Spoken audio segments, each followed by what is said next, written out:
Well, Sharon Smith is curator of the History Museum, Missouri History Museum, and that sounds so boring, but obviously it isn't. No, it is not boring. It sounds like a boring title, right? The curator of a history museum. Well, actually, the real title is curator of civic and personal identity. So that could, I know, right? It could be.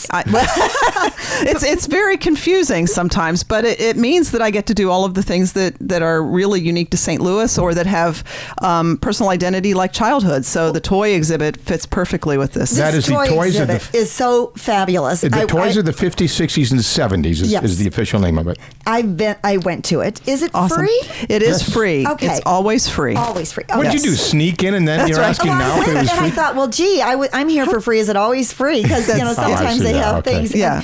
And that's amazing because everybody should go to this. It's such a walk down memory lane. And of course, everybody says, "Oh, I had that. Oh, I had that." But then you forget about the things like the Rat Fink series. Right. Oh my God. That was so wonderful. Yeah, we all think of Etch a Sketch and Slinky. And which is what some of the things that you brought here. Hula hoops. No hula hoops here today, though.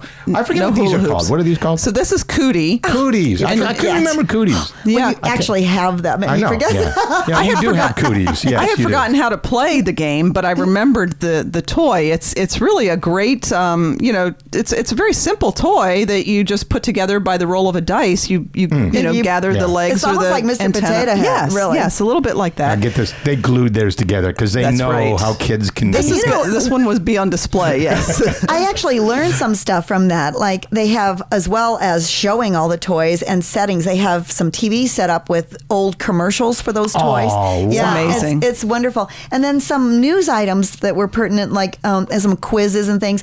Like about jarts? Mr. Potato Head, which was so much just more than potatoes. It had all kinds of vegetables to begin with. Yes. I completely forgot about that. Oh no, I had some of those other vegetables. I had an orange and a pepper. Yeah. But what was the thing that was the news item having to do with Mr. Potato Head? Do you remember?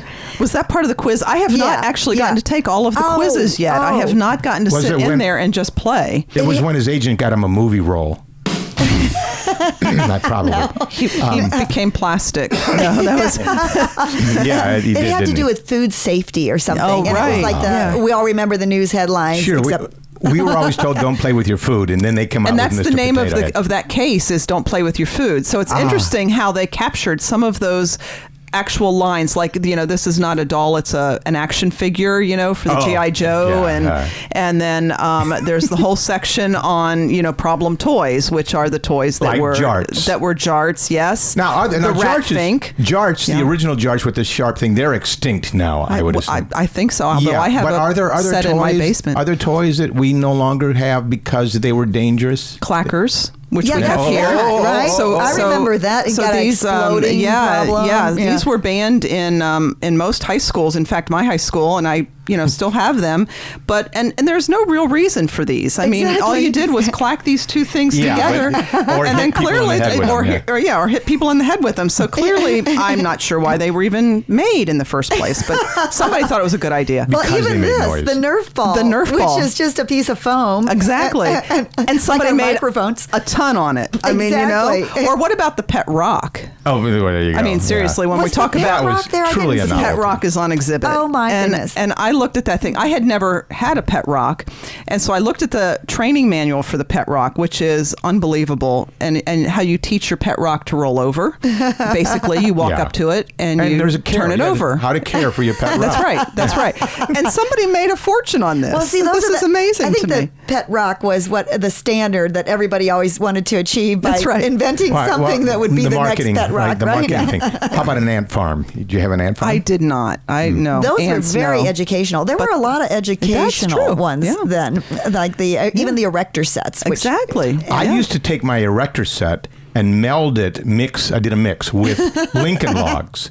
So I'd have this old cabin with very creative. cool stuff coming out of it. That's a mashup, Ron. That's a mashup. Yeah, that's very creative. And this is a super ball, which we all know. Also in the dangerous category of toys. Why was it dangerous? Well, first of all, it could get out of hand. I mean, very quickly. You bounce that one time and that goes flying into the neighbor's, window. front porch window or something, and and there you go. I don't know, but it's in that problem toy case, Did it and explode? I loved it. Like if you cut into it or something? I don't think so. Like a golf ball? Mine actually did have a chip out of it, as I recall, at one point.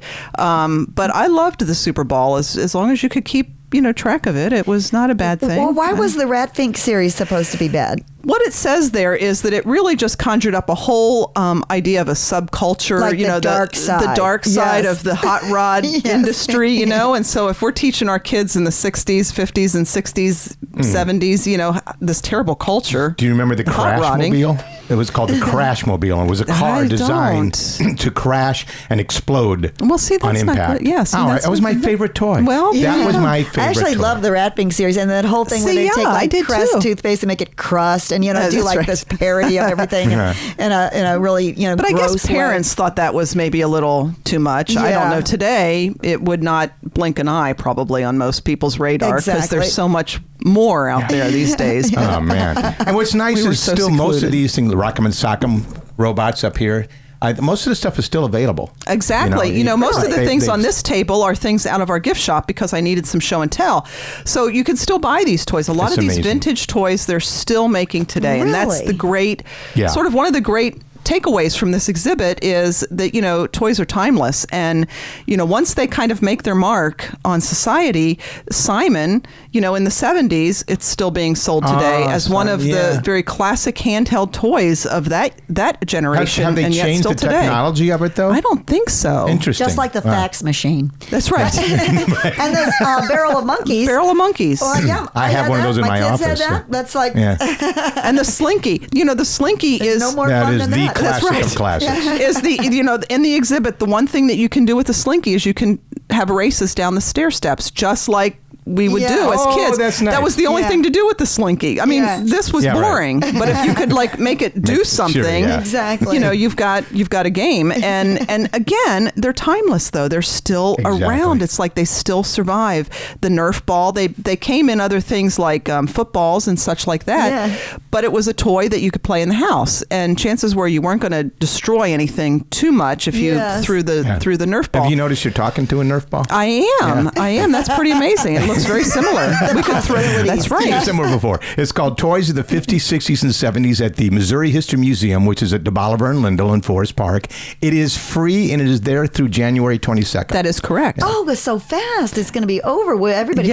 It's through the holidays. So or take your pogo stick. My goodness, bring families and just enjoy and reminisce. Walk into your past is what you do. You just walk into your own childhood. It's just Sharon Smith, thank you so much for bringing. Thank you for having us. Yeah, appreciate it. And thank you to Abusi Maselli Insurance. They continuously work to provide the individual coverage you require. They also handle commercial life and health insurance. Contact Tina Maselli at 314-832-6667.